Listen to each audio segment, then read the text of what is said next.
we're going to talk about how I make my glazes when I work on some stuff like the void shield generator you've seen in other videos. So we've got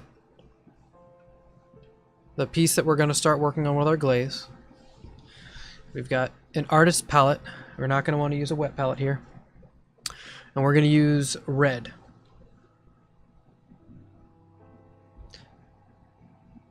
We're going to take our Game Air red, Scarlet red here. This is a little bit more thinned, so we're going to want to make sure that we take that into account with the rest of our mediums that we're going to mix in. Thinner medium and glaze medium.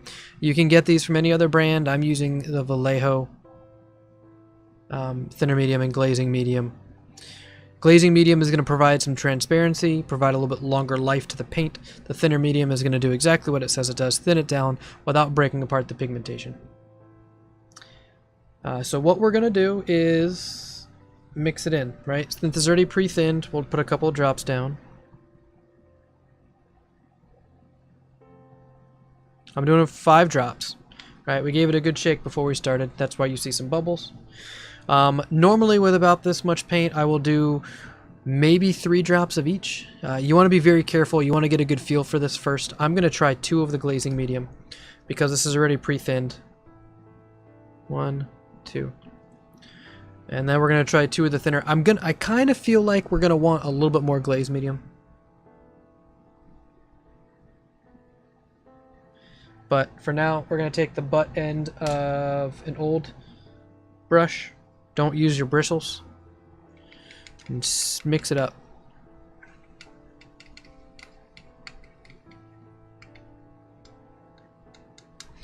Okay. I feel like I could use a little bit more in the glaze medium. We'll add a couple more drops. Okay. We are going to want to be careful when we do this because we're going to do this very thinly. We're going to do multiple layers, but the glaze medium will allow for us to do that. So mix it up. Okay. When you go to apply this, we're going to take the tip of our brush, right? We're going to use, I'm using a size 2 Winsor Newton right now. And what I'll do is you just a little bit on your thumb. And that's kind of thin. You don't want it watery thin. You do want it very, very thin down. You can see it's got some transparency to it on my thumb. So that's kind of how we want to do it. Try this before you go crazy. Try it with smaller amounts because the ratio should stay the same as your paint goes up. Don't make a large mixture of this. Only use the small amount that you would need at the time.